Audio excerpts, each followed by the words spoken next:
Okay. Good morning, everybody. My name is Aakanksha, and today I'll be presenting a poster on how microbiome profiling is used for forensic investigation. Ansha, 1 minute. Yes. Can you zoom in a little so everybody can see? Yes, ma'am. I'll zoom. Okay. So this poster is in an A3 size as ma'am. So, ma'am, I'm not able to zoom. Okay, I got it. I got it. Control plus. So they asked us to present an introduction. Then you have to mention the methodology that is used for your particular topic. Then how it's used in different, like what are the previously used, where was it used, like cases where it's used or any sort of a research article. And what were the results or conclusion. And obviously the references are also mentioned. Now, the topic that I took was microbiome profiling. So as we all know, there's some sort of tools that are used for evidence collection and presenting it in court of law. So there's something known as microbiome, which basically is like a collection or a collective genome of all the microbes that are present in the environment. They thrive either inside the body of a human or outside in the surroundings. So in such kind of scenarios, like how is it useful in investigation purposes? Now let's think about a scenario of an unattended death scene. Now there are no people who are attending the death scene. There's no sort of investigation that's happening at that point of time. So what happens? What are the things that are around the body? We know that microorganisms, they're ubiquitous. They're present everywhere around us, inside us. So when a body is present in a crime scene and there's you have to find out the time of death because it's an unattended death scene. We do not know exactly when the person died.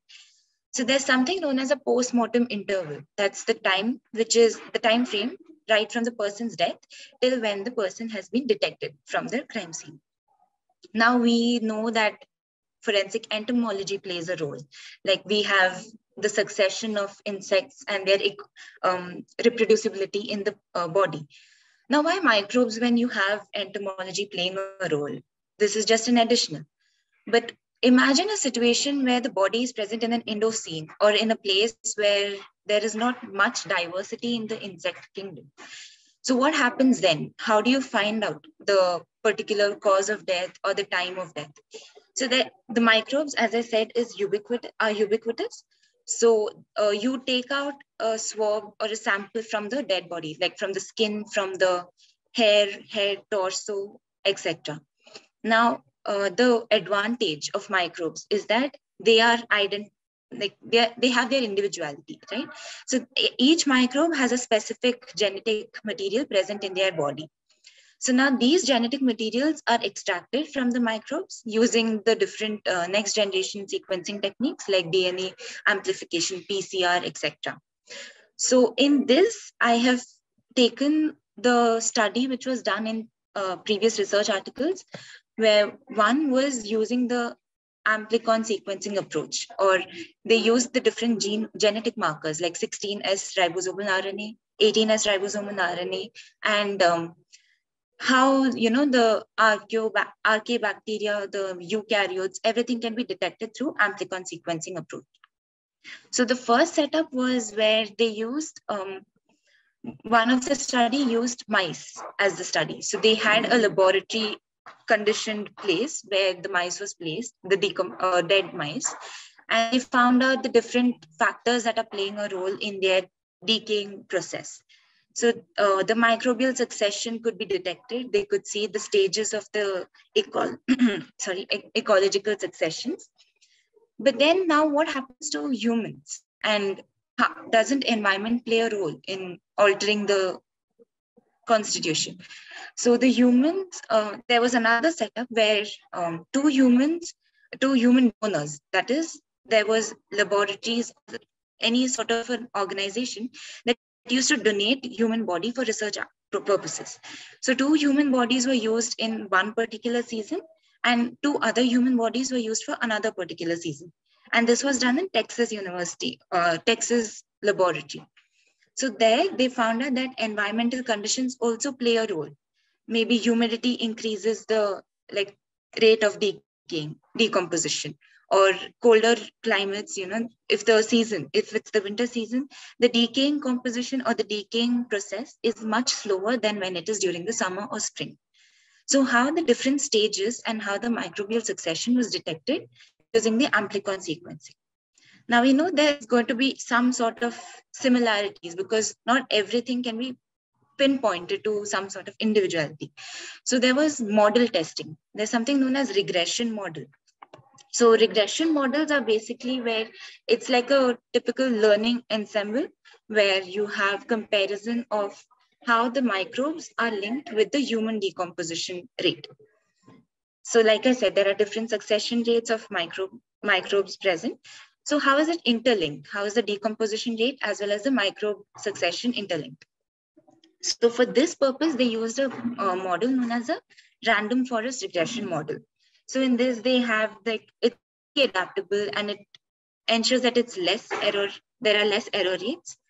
So that was what was used, the laboratory setup. And then for removing or reducing the error rates, they use the model testing as well to have a almost a foolproof result.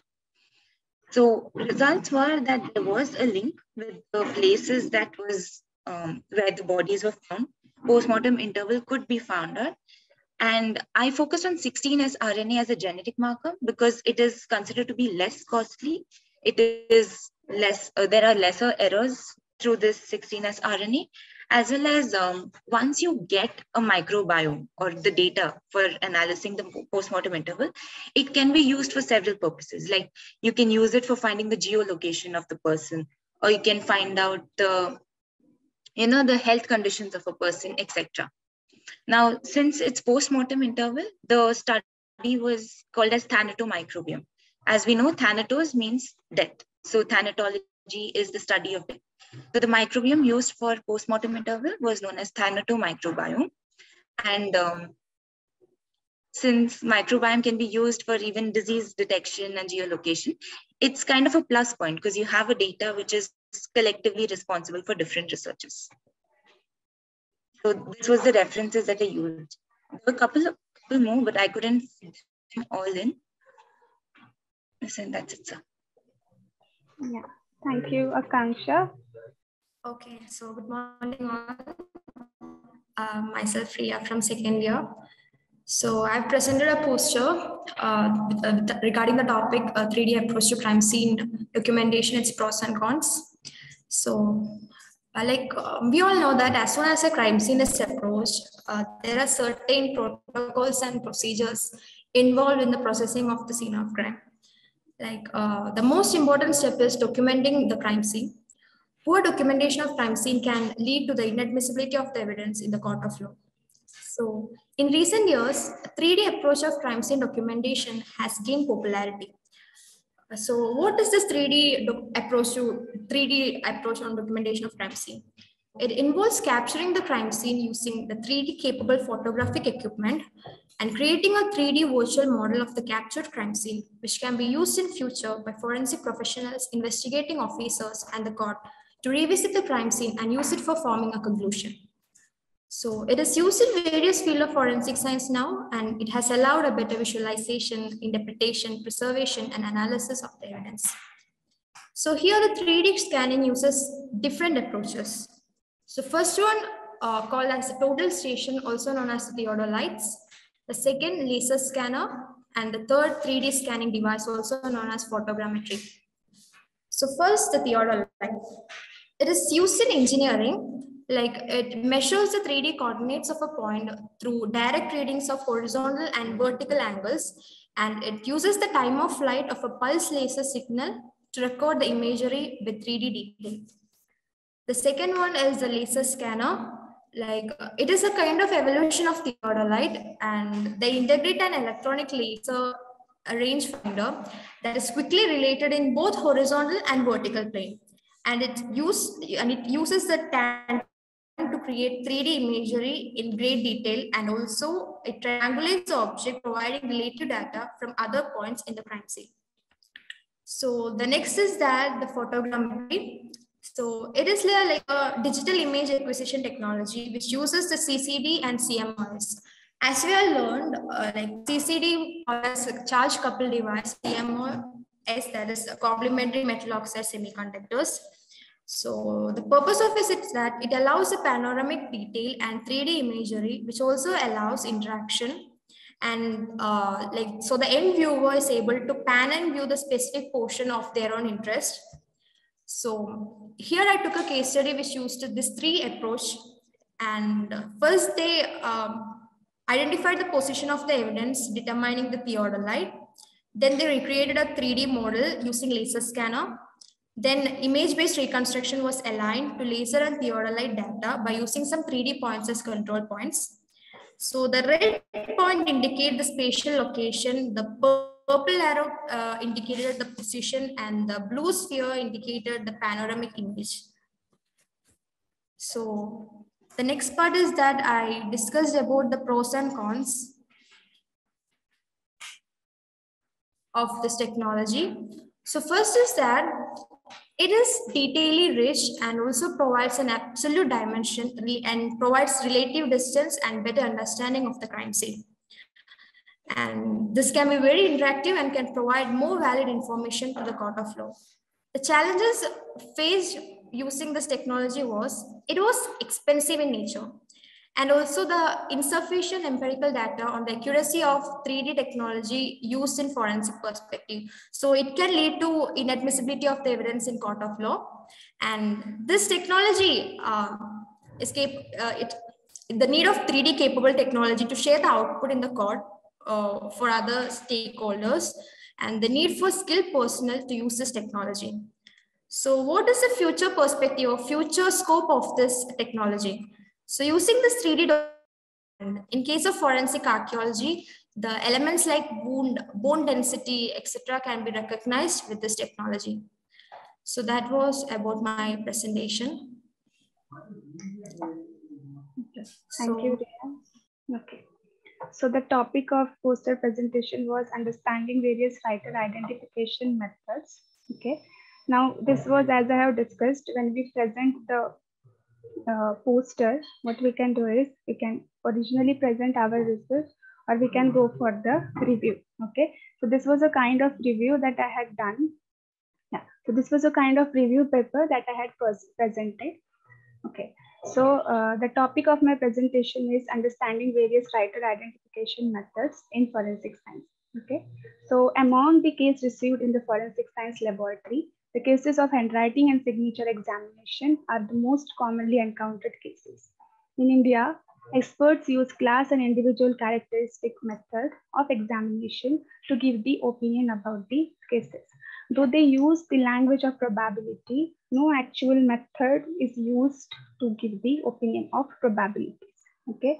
However, researches are being done throughout the world where experts are trying to apply statistical methods to provide scientific value to the opinion. Some of the review examples are, Srihari used the likelihood method to find the value of P, that is probability. Researches are also being done to apply the concepts of programming and machine learning to automate the process of examination. Example from the review, said et al. Used multi-channel Gabor filtering technique to examine the texture of handwriting for the comparison. Next review point is, JD used run length feature to examine the handwriting style. This works on the comparison of length of pixels. Lee et al. In the University of Buffalo extracted macro and micro features for handwriting using filtration method. The semi-automated methods are already used for the creation of tools and databases such as CyDorFox, Fishmanda, scripts in American and Chinese countries. The basic substructure of this we'll see in the further methods, which is there in the methodology part. Now, for the methods of examination, the oldest and evergreen method is always the application of class and individual characteristics.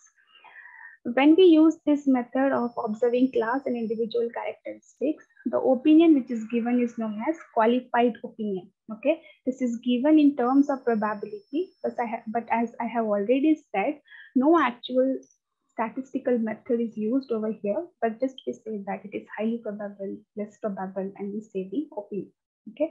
To address the problem, the researchers started using mathematical and statistical method, where the qualitative data is converted into quantitative data to provide the precision. Examples are some likelihood ratio methods are used, linear regression, chi-square methods, such as the tests are already in use, and papers are being published in the question document area. Now, if we try to divide the entire method of examination, it can be divided into two. One is text dependent and another is text independent method. Okay, text dependent method is the same method of examination of whole letters and words, which now we use and your student have already learned it. Okay, it requires similar content for the comparison in question and standard. Okay, text independent method of examination is examination of strokes rather than the entire word or letter for the structural and textural features of the strokes of the handwriting. The method can work with observation by expert, as well as mostly the applications of filters. Okay, not the light filter, color filter. These are different kind of filters. Okay, to extract the features. Some examples are Gaussian filter or Gabel filter to extract the feature for the comparison of handwriting. Next is the basic structure of semi-automation method of analysis is that semi-automation method of analysis in the sense that here only experts' opinion by observation is not used, but the automated structure, example, the pre-processing of image, normalization, noise removal, and segmentation of images. Images means over here your handwriting. Okay, this process is done, and this is the automated, or let us say semi-automated process. Okay, this is used. Later, the same image is used to extract the features using some algorithms. Now, when I say algorithms, it is written in the programming language, examples Python and Java. So now, no more subjectively the expert himself has to look and say. Okay, it is the final value who will be saying about whatever it should say. Okay, the features that can be classified using classifiers such as now all are new, just listen. The nearest neighbor method to perform the matching. The method gives the probable matches for the database than one-to-one match. Now you remember FIS, okay, FIS, AFIS for fingerprint. What does it do? You take one question standard, you feed into the software, it will give, okay, these are the possible matches, 5 or 10 matches. Okay, now at last the expert has to sit there and he has to compare within those 10. Now he do not have to compare with thousands or 100, but he got the 10. Similarly, this method works. It gives some 1 to 10 or 1 to 5, 6, 7, any ratio, and then at last expert has to sit and find out, okay, whether they are same or not, because of some of the problems like handwriting is having natural variations. Okay, it is not like the minutiae of the fingerprint though, okay, where the minutiae are not varying, it is like same. That is comparatively easy than creating this model because of the natural variation. Okay, so for the conclusion of this, the methods of observation of class and individual characteristics, which was given by the Osborne, was a very successful method. But the problem with this method is that the validity, human bias, slow speed, and the reliability of these methods. But the application of statistics and use of machine learning can reduce the biases, and validity and speed can be increased. Okay. Now, at last, we have to speak about what are the limitations. Okay. So the problem with such methods, advanced methods, are like we should have a technically skilled people, and okay, resources should be available, and admissibility can be a problem at this time. Okay. At last, we have kept the references. Ma'am, you'll have to move the poster a little up. I'm moving, sir. Okay. Okay. See, this were the methods. Okay, were divided into class and individual characteristics. Statistical methods are just 3 that I have written, but there are more methods. Okay, where we try to give value in terms of probability. It lies in between 0 and 1. Okay, 1 means highly probable, 0 means little lower side of probability. Altogether, handwriting examination, as you can see, is divided into two, text dependent and text independent. I explain what is this. Dependent means letters and word to letters and word. Independent means stroke to stroke. Okay, this is the basic structure that is used for the backend for the semi-automation method. Okay, as you can see, first is pre-processing of image. In the pre-processing, we do all this noise removal, normalization, and segmentation, feature extraction, and then classification. A data set will be created. This is for the standard. Okay. Now, second process is for question. You get one sample, pre-process it, extract the feature, then feed into the same system. Then you get the matches over here. Okay. Now, this was the conclusion and references you should put. Okay.